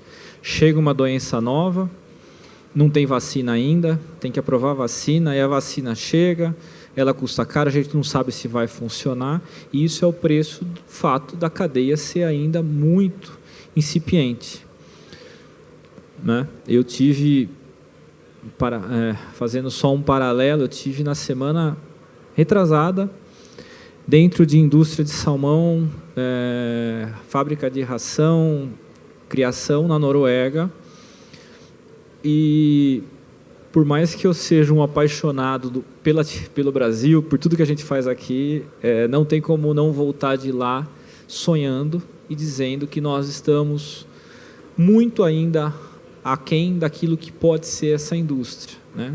Então, é uma aula de como a indústria ganhou escala, de como ela foi tecnificada, organizada e blindada para a questão de biosseguridade, né? Os grandes buracos que a gente viu nos outros palestrantes aqui, mostrando ali em 2023 uma queda de produção, essa queda aconteceu por questão sanitária que poderia ter sido evitada, né? Mas não foi evitada. Por quê? Porque não existe uma conjuntura do setor que identificou esse patógeno, que alertou o país todo, que preparou todo mundo para a doença. A doença foi chegando e cada um foi se virando, muitas vezes cada um do seu jeito. Tem um que joga cloro no tanque, o outro joga formol, o outro joga sal e por aí vai, né? Mas o fato é que existe como fazer de uma forma um pouco mais organizada. Aqui eu só reitero, mas eu acredito que é um público bem específico, então todo mundo sabe da nossa capacidade, do tanto de água que a gente tem, acho que não é dúvida para ninguém. Então, é uma questão de tempo para produtos com essa cara aí mesmo, que foi o que o Vinícius comentou. O americano gosta disso, né? Quando a gente pensa em exportação, o canadense. E quando a gente olha para o que a gente faz, o que a gente come e o que a gente importa, é triste saber que diante de um cenário de grãos, insumos, água, a gente é um grande importador de pescado. A gente está aqui num seminário falando de exportar, mas a grande verdade é que nós importamos e não é pouco, né? Está ali o vermelho mostrando isso.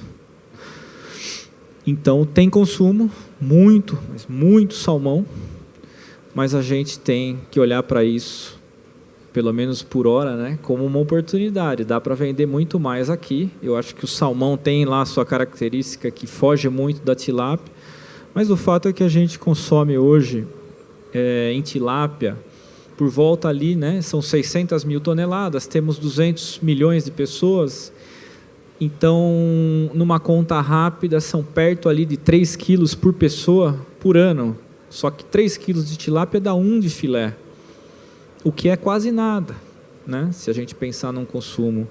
Então existe sim uma oportunidade gigante aqui mesmo, né, de aumentar esse consumo e a gente fazer com que a tilápia ganhe ainda mais força para ser ainda mais forte para exportar, porque 2% da produção da piscicultura é quase nada.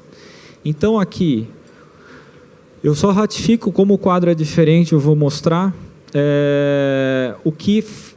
o histórico de filés frescos, né, por quilo, de alguns países de 2020 para cá. Então a Colômbia, ela era grande, ela continua grande. A Costa Rica, na segunda linha, diminui, e aí é muito voltado para uma empresa só, que teve problema sanitário também, e aí a importância, né, não é à toa que acho que os estandes que mais tem aqui de stand é vacina hoje em dia, né? Isso não é à toa. Olha o que aconteceu com a Costa Rica, né? E o mesmo com Honduras e o mesmo aqui com o México, né? A Regal Springs. Olha o que aconteceu de 2020 para 2024. E a gente não pode ser mais um nessa estatística ruim. A gente tem que olhar para frente. O Brasil sai ali de 350 mil toneladas, bate em 2.088 de filés frescos. A Feeder fez uns 30% disso. E olhando para frente, a gente tem que figurar ali no meio, né? Uma coisa interessante de notar também nesse gráfico, uma informação muito rica, eram 11 mil toneladas e caiu para menos de 10. O que aconteceu é que quando houveram os problemas sanitários, faltou peixe, o preço subiu, o americano comeu menos tilápia. E o Brasil pegou uma cadeira quente ali para sentar, né? O México, a própria Colômbia tinha problema, o México teve muito problema, Honduras ainda tem muito problema, a Costa Rica está praticamente acabando. E aí a gente senta numa cadeira, mas agora é hora de se posicionar e manter isso, porque o Brasil, diferentemente desses outros países da América Central, que tem sua força e tem seus valores, o Brasil tem uma riqueza aqui de água e insumos que nenhum outro tem.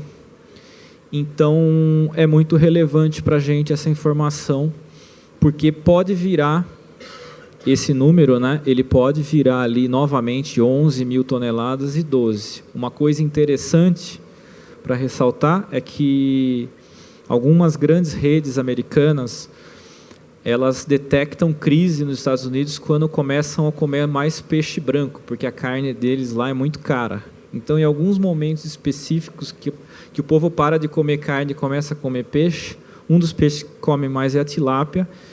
Então, com toda essa questão de tarifa e tudo que está acontecendo, pode até ser que a gente tenha um momento de maior consumo e a gente volte ali para os 11 mil, né? Mas ainda é um achismo.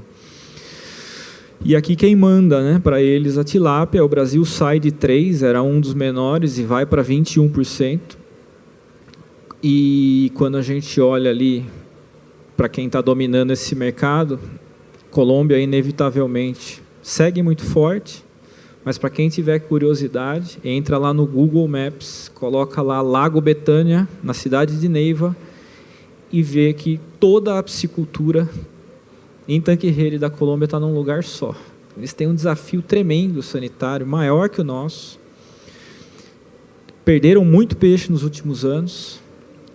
E tem, de longe, uma situação e uma condição de água muito inferior à nossa. Imagina que tivesse todo mundo no mesmo lago, né? Todo mundo aqui, esses produtores brasileiros. Então, eu acho que a gente, quando olha não para cada empresa, né, mas sim para o Brasil como um player, que eu acho que é a nossa visão aqui, nós não entendemos nenhuma das empresas brasileiras que também exportam como concorrentes, a gente se fala muito, inclusive, porque a ideia é que quando a exportação vai, todo produtor, um produtor lá de 5 toneladas por mês, ele acaba sendo favorecido, porque vai ter menos peixe aqui no Brasil, vai ter mais demanda, né? Porque tem americano comprando, tem canadense comprando, e isso faz faltar produto e a gente vende melhor aqui. Então, eu não exporto, né? Não, é importante para todo mundo. E aí, um outro passo, porque a minha missão era falar sobre, né, como acesso, né? Eu vou ratificar aqui o que o Vinícius falou com esse quadro. Porque a gente mal participa, né? Essa é a estatística até o ano passado, de quanto o Brasil foi dentro da exportação, da importação norte-americana de tilápia congelada. 1%. Nosso volume, 237 toneladas. É nada, né? É muito pouca coisa, só que a gente entra realmente numa briga onde o buraco é mais embaixo, mas o volume é 5 vezes maior, né? 5 vezes maior. Então, o norte-americano ele compra produto com monóxido de carbono, né, para deixar lá o filé vermelho, ele aceita o fosfato, que incha, mas ele faz isso para um público que se propõe a pagar, e ele entende que se a pessoa vai lá e compra e acha normal comprar isso, tudo bem. Então, eles importam muita coisa da China que tem esse tipo de tratamento, que inclusive tem off-flavor, né? Você compra um filé de combate barato, tem off-flavor também, mas, e aí, né? Tem grandes volumes, eu cheguei a falar sobre isso já, e o Ministério mesmo se posiciona dizendo que se você tem um cliente que quer isso e formaliza que quer, a gente aprova para você produzir exatamente para eles e não tem problema nenhum, né? Então, a Feeder particularmente se posiciona em produtos premium, a gente não entrou nessa esfera, mas eu, além de dizer que acho muito provável que isso aconteça, não dá para negar que é um mercado gigantesco que a gente nem entrou, né? 1% não dá para dizer que a gente entrou, que ele está ali. E com o chinês provavelmente inseguro agora, porque ele não sabe se a tarifa vem ou não vem. E quem aqui cria peixe sabe disso, né? Você não pode esperar para estocar. Volta a tarifa ou não volta a tarifa, né? Eu, tentando me colocar no lugar de um chinês, teria estocado menos peixe, até esperar estabilizar. Então, isso pode mexer com todo esse balanço de números aqui entre esses países que produzem. Tá? E aí, eu não quis chegar direto nesse slide, porque senão não ia falar quase nada, mas essa era a ideia da minha apresentação, trazer aqui essa análise mostrando o que eu entendo, casou muito com o que eles já falaram, que nós temos de forças, ameaças, oportunidades e fraquezas aqui no Brasil. Eu não tenho dúvida, né? Acho que eu falei umas 3 vezes isso, água, clima, grãos, o mercado interno é uma força gigante, a gente não tem problema se tem um problema lá. O que acabou de acontecer com o frango, né? Balança, mas 30% do frango era exportado, 70% o próprio brasileiro come. No peixe é a mesma coisa, hoje a gente exporta 2%, então é um mercado novo que a gente busca, mas ele sustenta a exportação e, contrariando um pouco o Vinícius agora, que falou que a logística é complicada mesmo, mas eu olho para um lado positivo nisso. O Brasil tem tanto voo para fora, para tudo que é lugar, que tem dias que a gente embarca para 5 destinos nos Estados Unidos no mesmo dia, e de uma forma muito até prática, eu diria, né? Não posso falar que é fácil, mas é prática, porque você enche um caminhão, vai no aeroporto e vai sair um avião para cada lado, e você coloca nos destinos que o americano quer. E isso faz uma grande diferença no atendimento, porque não é qualquer país que tem voo para todo lado como a gente tem, né? E de Guarulhos sai avião para tudo que é estado quase todo dia, né? A gente atende, além disso, Canadá, a gente atende Toronto, Montreal, tudo muito ágil, em voo direto, isso ajuda muito, né? Oportunidades, eu entendo que ganho de escala é inevitável, é ele que faz a coisa acontecer. Se tem uma coisa que eu trouxe dessa última viagem para a Noruega foi isso. A escala é absurda, é tudo muito prático. A fábrica de isopor que atende a fábrica, que atende o frigorífico, ela está instalada do lado e tem um túnel. Então, eu fiz contas, eu gosto muito de número, e poxa, só economia com caminhão que leva isopor aqui já paga uma fábrica de isopor nova. Não tem caminhão para levar. É uma fábrica que atende 2 plantas de salmão com isopor sem precisar de caminhão.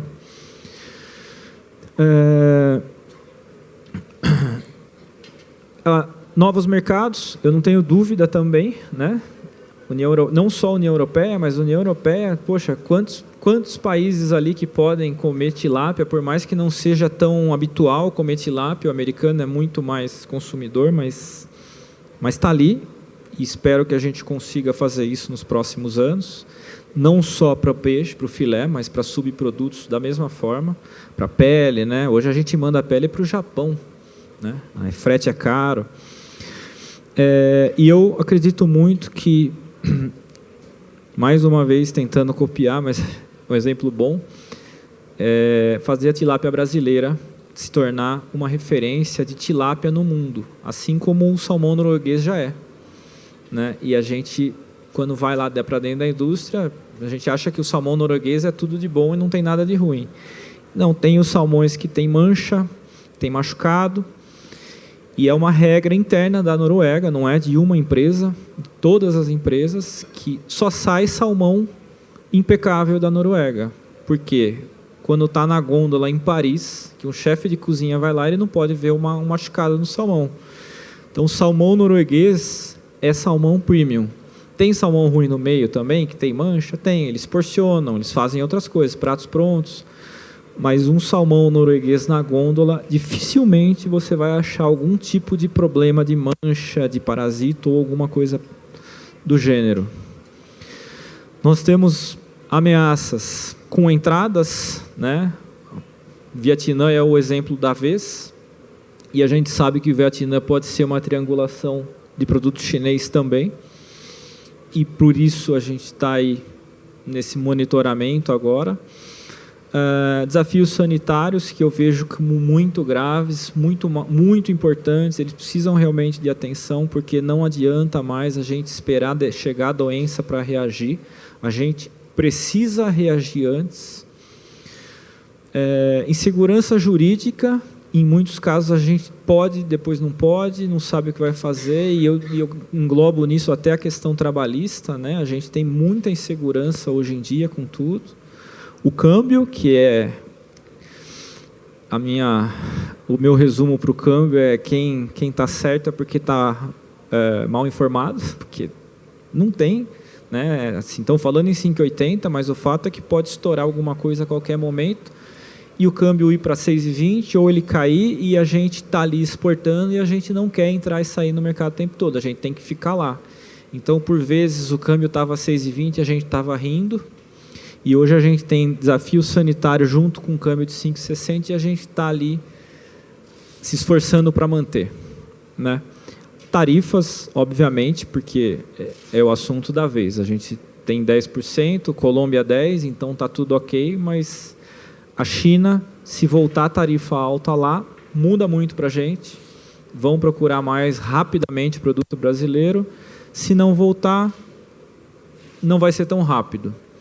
Mas o fato é que já ajudou bastante, porque muita gente, muito americano, caiu na real de que ele tem que ter uma segunda via de fornecimento boa e grande, porque se ele depender só da China e o Trump, de repente, subir a tarifa, ele tem de onde buscar.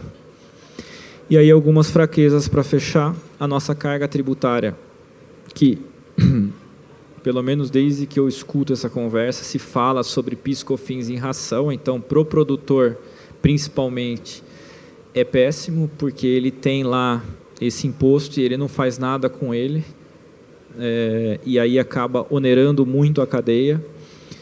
Pouca eficiência, então a gente vê uma dispersão muito grande, é difícil de encontrar conglomerados para se unir e fazer esse trabalho lindo que as cooperativas fazem no Sul, porque a produção é muito dispersa. Tá? Não tem fórmula mágica, né? É muito chato de fazer, dá trabalho certificar, gasta dinheiro, mas a gente acessa mercados e, por fim, olha para dentro do processo e fala, poxa, a gente standardizou de uma maneira que realmente eu consigo garantir produtos que o nosso cliente adora, elogia, e a gente fica fazendo vendas recorrentes. As documentações oficiais, e aqui está o especialista da AEMO, sabem lidar muito bem com isso, né? Não são simples e exigem alguma experiência para poder rodar, mas vale muito a pena, né? E para fechar, o que eu acho que vem para frente, na verdade eu não acho, eu tenho certeza, por isso que eu pus a exclamação, que a tilápia vai ser um frango para o Brasil, e eu espero estar ainda aqui firme e forte vendo isso, mas eu não tenho dúvida de que é isso, porque lá em 2002, quando eu comecei a olhar para a tilápia, ela mal existia, e eu também não tinha essa visão toda, eu achava até que podia estar errando o meu caminho como um profissional, mas hoje é um grande orgulho saber que eu vi a cadeia quase que nascer nesses volumes.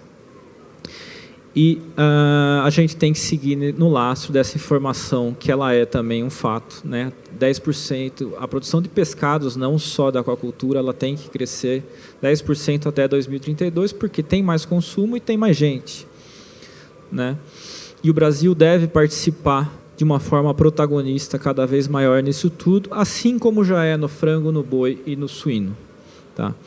Esse crescimento, sem dúvida, vai ser sustentado por agricultura, e a gente vai ver nesse meio cada vez mais uma intensificação com pesca conservacionista, né? A pesca que não acaba com os cardumes, e a agricultura sustentável, né? Esse sustentável cada vez mais e mais e mais intenso, a ponto hoje de terem clientes nossos que fazem uma exigência de qual plástico você tem que usar na embalagem. E se não for aquele plástico, ele não quer comprar. Então, você tem que cotar o plástico, que ele é 100% reciclável, porque ele só aceita aquilo. E ainda assim, por fim, vejo aqui a questão de melhoramento genético, né? Algumas empresas já investindo pesado nisso aqui no Brasil, e nutricional para ganho de produtividade. porque não tem como negar que a nossa cadeia, principalmente nessa minha vida com a tilápia, ela é muito longa, né? Você tem ali, para tirar um peixe de 1 grama, a gente vai levar 8, 9 meses, e é muito tempo, né? Então, acho que tem muito espaço ainda para que a gente possa fazer isso de uma maneira um pouco mais curta. Finalizando, essa é um pouquinho da feeder, né? A gente tem indústria, uma fábrica de farinha e óleo que é conectada à indústria, e essa fazenda que fica ali em Rifaina, próximo a Franca. E aqui um videozinho sobre a nossa operação, que espero que ele rode. Cadê o técnico?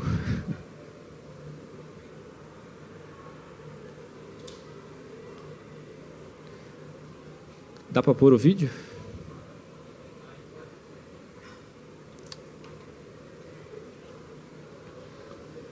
Volta um aí, por favor. Dá para dar um play aí? Não. Poxa, que pena. É um vídeo de 2 minutos que era para mostrar um pouco da feeder, mas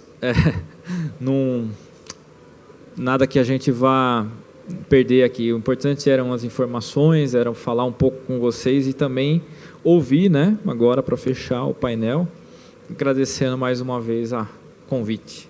Bom, valeu, obrigado.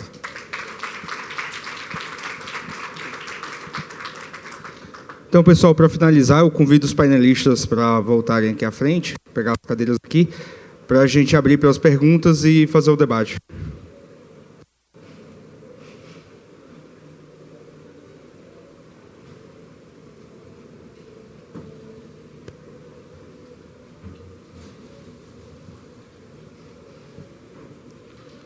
Então, está aberto para pergunta. Alguém teria alguma pergunta aqui para nossos participantes?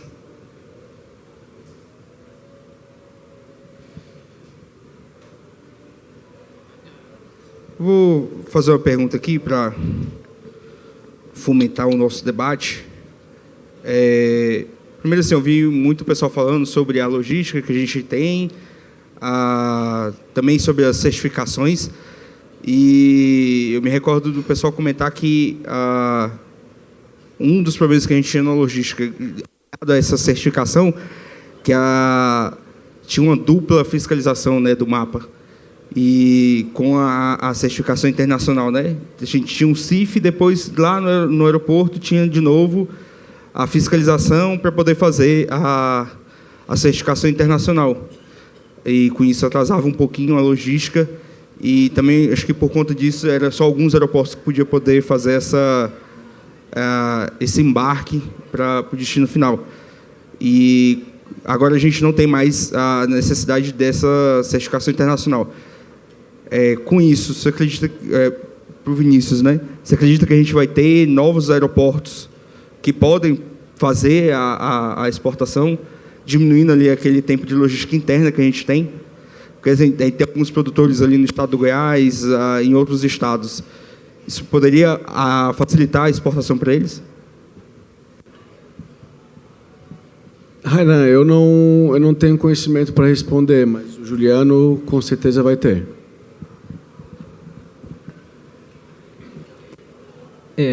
A exigência começa com a planta precisa ter habilitação do Inspeção Federal, né? E existia a necessidade de uma certificação sanitária ou uma certificação no próprio aeroporto. Mas, mesmo assim, os aeroportos que podem fazer, que vão receber um peixe que já saiu de uma planta cifada, são os mesmos. Isso não mudou. Então, hoje, basicamente, eu não conheço em outros estados, mas em São Paulo é Viracopos e Guarulhos. Até esse cenário, foi uma pergunta bem interessante que você fez, porque o que a gente vem acompanhando nos aeroportos é a questão de quem tem o interesse nessa exportação, né, de realizar essa atividade. Hoje, a maioria dos aeroportos eles possuem uma concessão.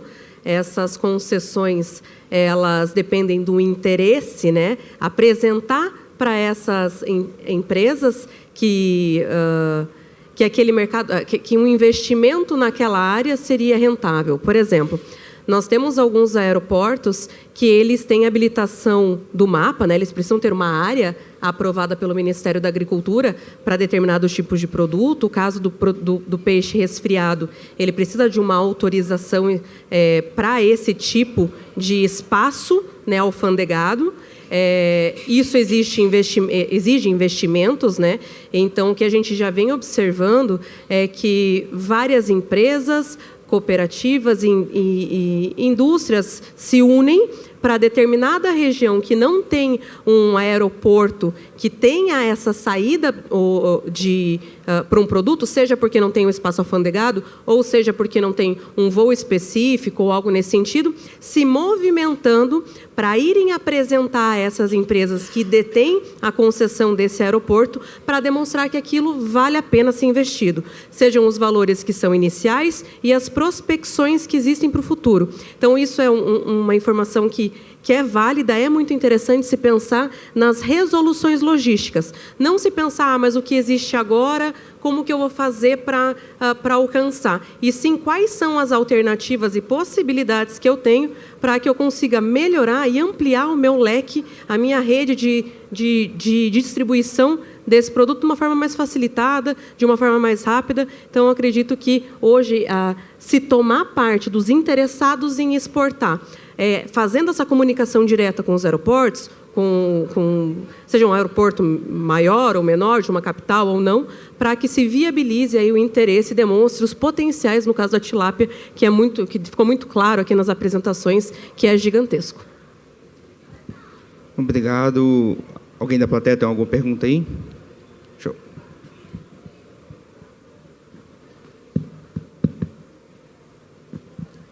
João Campos, já que o tema do aeroporto surgiu, como é que vocês veem o interesse das empresas aéreas em fazer esse serviço? Eu lembro, muitos anos atrás, era uma dificuldade muito grande de conseguir espaço, não queriam levar carga de isopor, faz sujeira no avião. Está mudando? Então, essa é uma parte da pergunta. E a outra é, teria algum mercado para, por exemplo, peixe fresco com a atmosfera modificada, visando aumentar um pouquinho esse shelf life, no mercado americano, por exemplo? Isso aí poderia folgar um pouquinho essa cadeia?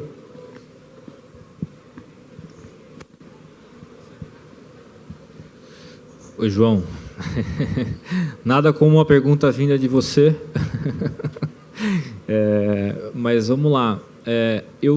Uma experiência recente, nós tínhamos um entrave em conseguir fazer com a Azul, por Campinas, que é mais perto para a gente. E aí eu estive lá pela primeira vez, propus a gente começar um piloto.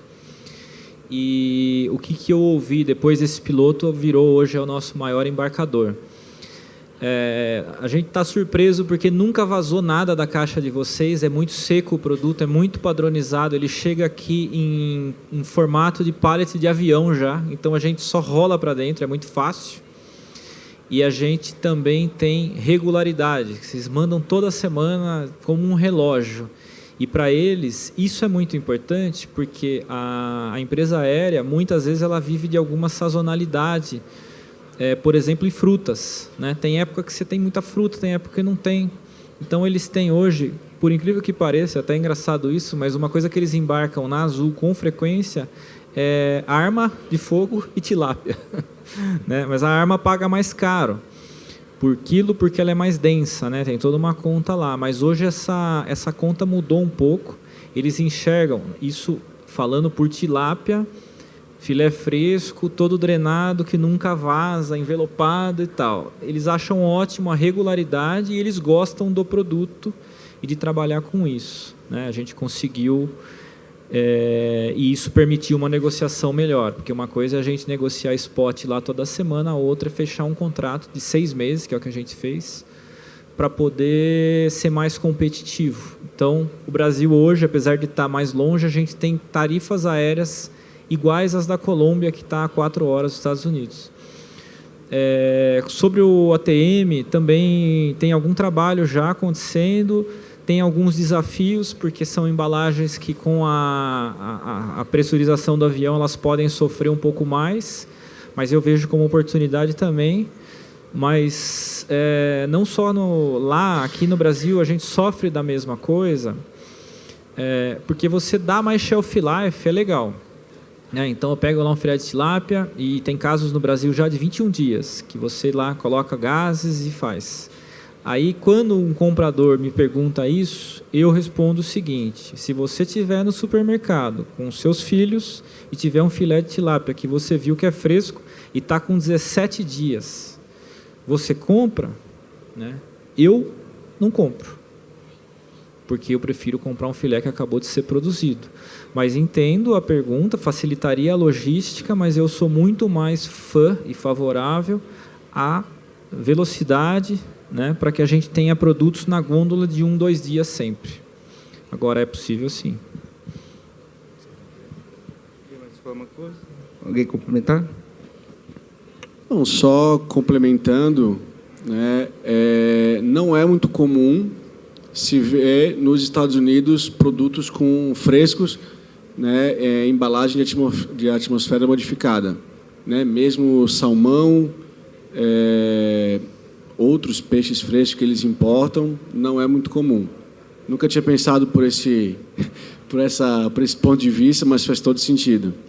Eles preferem rotatividade, peixe fresco, peixe quanto mais fresco possível. Então, existem outros tipos de embalagem, que podem ser mais propensos, a exportar, que seria o skin pack.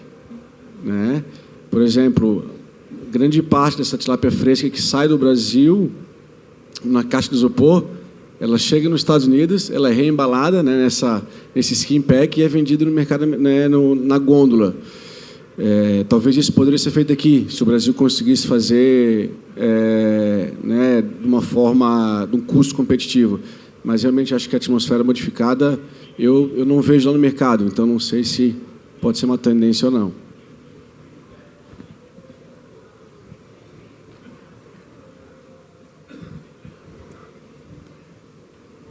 Boa tarde, meu nome é Felipe, sou consultor na área de exportação de peixes ornamentais e a gente tem grandes impactos na exportação por conta dos órgãos reguladores. Então, tem dificuldade de fazer agendamento com um mapa para vistoriar a carga e conseguir o certificado do Zoo Sanitário Internacional. Tem dificuldade de ter o IBAMA disponível para vistoriar a carga e a gente sabe que o IBAMA quer se fazer presente nos aeroportos para olhar as cargas de peixe que tem deixado o país. Ontem saiu o regimento interno do IBAMA e eles colocaram isso, que eles têm a obrigação de vistoriar cargas de pescado que deixam o país, dentro do regimento do Instituto. E eu gostaria de saber se vocês têm algum impacto regulatório na exportação dos peixes da tilápia para os Estados Unidos e para outros lugares. E também se essa questão logística, porque a gente tem muito impacto, que as empresas aéreas não querem aceitar as cargas de peixe vivo, não porque vai sujar a aeronave, nada disso, porque a gente consegue entregar da mesma forma como tu falou, mas por questão de atraso de malha. Às vezes o IBAMA não vistoriou no horário, a Receita não conseguiu fazer o desembaraço e atrasa o voo internacional. Então, do ponto de vista regulatório, tem impacto hoje dos órgãos anuentes na exportação? Obrigado. Oi, tudo bem. Eu não... Se tivesse, acho que eu já estaria sabendo que teria impactado, mas eu acredito que não. Mas entendo também que você, com organismos vivos, tem aí uma dificuldade gigantesca, Tem que ter alguém lá. A gente já sofria com isso com o CSI, com um peixe abatido, ali na caixinha. Imagino vocês com peixe vivo que cada minuto conta, Então, assim, imagino que você é um grande apaixonado por isso, porque não deve ser fácil, não.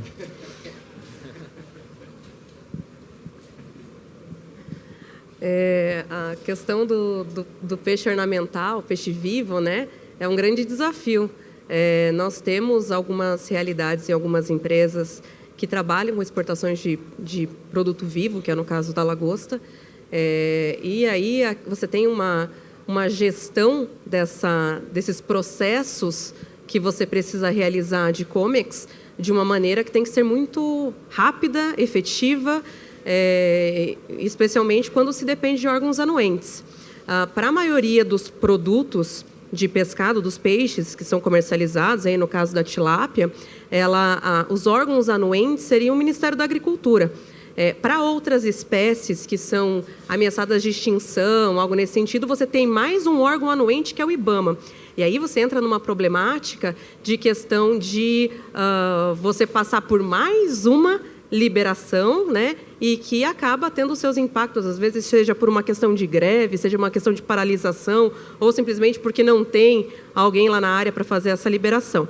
Então, hoje, com o IBAMA, a tilápia acaba não sofrendo por não ter essa questão do órgão anuente. Só que questões de Receita Federal e tudo mais, para os produtos que hoje, que nem o Juliano comentou, que se consegue ter uma previsibilidade de comercialização, as entradas com os processos documentais aduaneiros acabam sendo antecipadas. Então, você já consegue entrar de uma maneira antecipada, você consegue perceber se você tem um canal verde de uma Receita Federal, se cai num canal amarelo, que é análise documental para esses tipos de produtos, se consegue se desdobrar de uma maneira tranquila. E hoje, que se for pensar num caso que parece ser uma tendência, tá?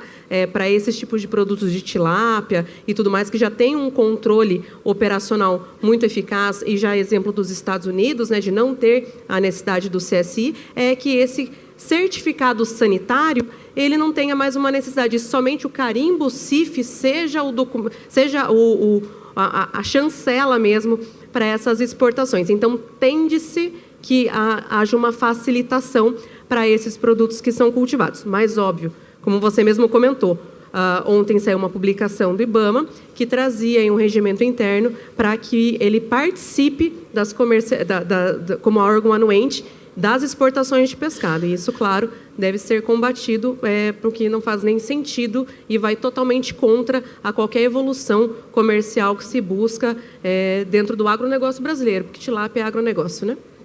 Para ter uma ideia, o nosso setor de ornamental tem uma portaria do IBAMA que restringiu a exportação a Guarulhos e a Campinas. Então, hoje, 70% da produção de peixes ornamentais saem da Amazônia, vão até São Paulo ser vistoriados pelo IBAMA para voltar para a Amazônia, para ir para os Estados Unidos, estava 4 horas. Então, vocês têm uma ideia do que o nosso setor passa. Pessoal, infelizmente o nosso tempo acabou. Gostaria de agradecer a participação de todos os painelistas. E acredito que todos vamos continuar aqui no evento, então, se tiver mais perguntas, podem conversar diretamente com eles. E agradecer também a participação de todos. Obrigado.